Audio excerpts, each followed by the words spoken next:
Ministry municipality be directed to send correspondence to Industry Canada and to the Ministry of Environment expressing the joint board's concern with the delay in providing a decision regarding the BCF funding, scope change, and Part 2 orders respectively, and the impact to the project schedule, and further that the meeting be requested with the Federal Minister of Industry and the Provincial Ministry of Environment to discuss these concerns. Do you have a recommendation as to who would that entail? Who would be the persons representing the board? I would suggest it be the mayors and CAOs that would ask for this meeting. Any other comments on that suggestion? Seconded. You're seconded? Okay, so it was moved by Board Member Weaver and seconded by Deputy Mayor, Board Member Elizabeth Davis. Any final comments? All in favor? Oh, just one. You have a comment? If I could, I completely support it. I'm just wondering whether we should be pressing to do this very quickly, because in light of the fact that we have a potential 1-year time frame for design engineering and then 2 years for building, the worst case scenario, I trust, that would mean in March of 2015, which is this month, right? So yeah. The urgency of this is very, very high. And that's exactly. And I'm just concerned that this be, and the meetings themselves be initiated immediately as well. Yeah, absolutely. I think probably the direction of the board now should be to move forward as fast as possible, legally fast as possible, and to make sure that my objective is to get the shovel in the ground legally as fast as possible. Let's put it that way. So I'll say that word more than once. So anyways, any other comments? All in favor of that motion then? That's carried. I guess I have a further motion that I'm wondering about, and maybe it's not appropriate, but I think to keep the process moving, I would move that Lambton Shores, as the administering municipality, be directed to prepare and release requests for proposals for the engineering, final design, and contract administration for the Grand Bend Sewage Treatment Facility, and further that the award of the contract for their service be contingent upon the decision of Industry Canada and the Ministry of the Environment regarding the Bill Canada funding scope change and Part 2 orders respectively, and further that no work related to these services be completed prior to a decision of Industry Canada and the Ministry of Environment regarding the scope change and Part 2 orders. I'll open it up to the board. Any comments or questions on that? I'll speak to it. I'm probably not in agreement with that at the moment. At this time, I would prefer we got all our ducks in a row this time before we let the RFP go out, and without having to go through what we did before, I would rather see us do it right. I'm just trying to move it along. And we'll move it along as fast as we can, and that's why when your deputy mayor suggested that we try and get this meeting set up with the minister as ASAP, that's a good idea. We get this going because we need to get these people on board before we start letting out RFPs, I think. My own personal opinion. Go ahead. I also agree. I think we need to find out where we're at with this funding and then move it ahead as quickly as possible. Because we don't want to spend a bunch more money right now. I understand where you're coming from. I'm just thinking the timing it takes to deal with putting the ad out, getting the engineers to quote on it. We could have that sitting ready to go if we get the funding.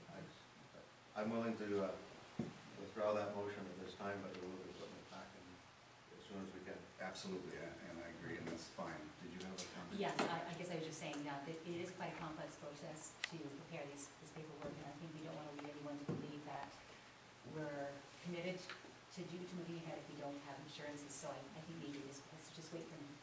Okay, then we'll move along. You don't have any other motions? No, I'm going to look.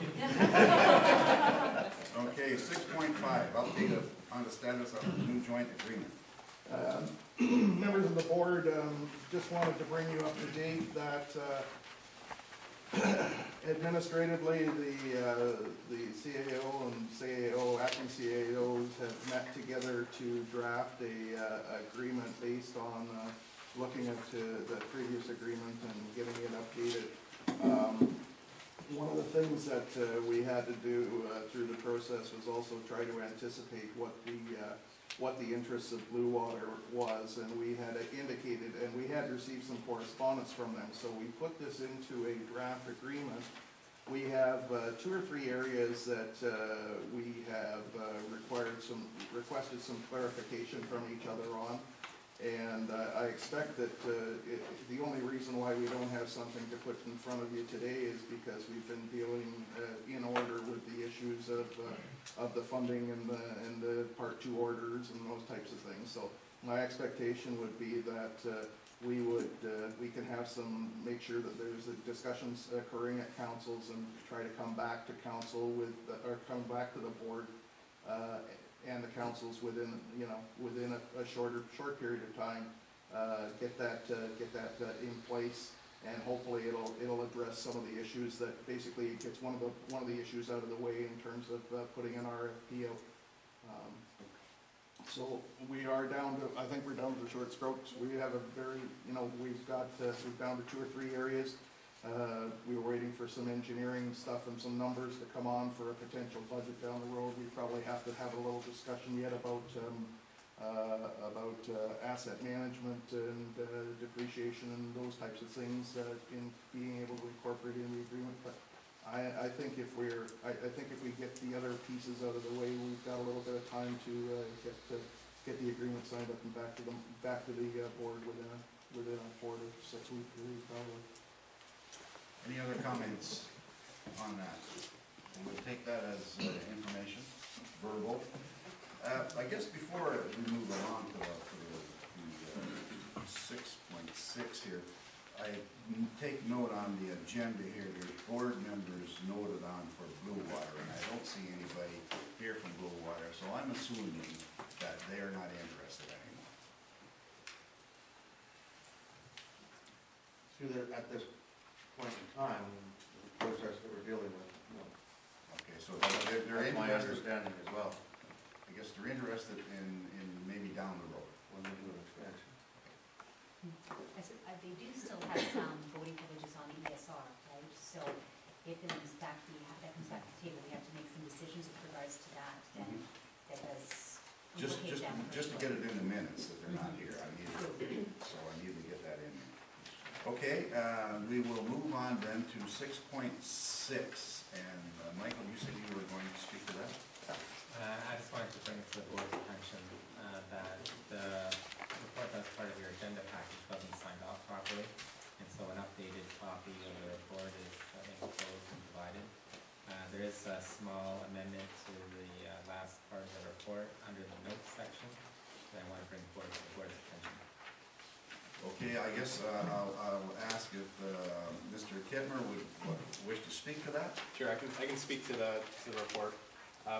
Before the board is a request for capacity from Rice Development Corp. They're requesting 80 cubic meters of additional capacity for their development in Grand Bend. Currently, they're allocated 60 cubic meters, 30 cubic meters of which have been used. Their new development requires 110, so they're proposing to reallocate 30 cubic meters that's already assigned and request 80 new. To properly consider this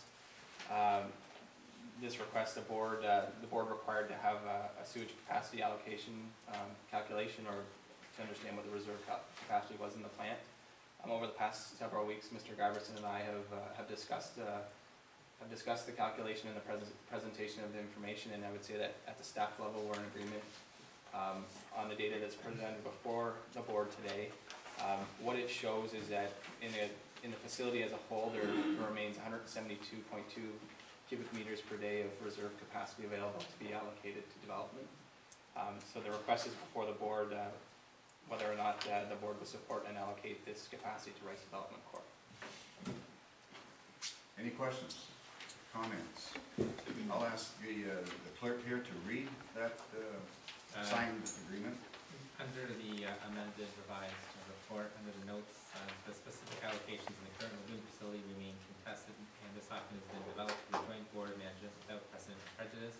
Staff are recommending that historic dispute be set aside with Southern Inland Shores at this point in time in favor of expanding the existing lagoon facility for the general benefit of the entire system.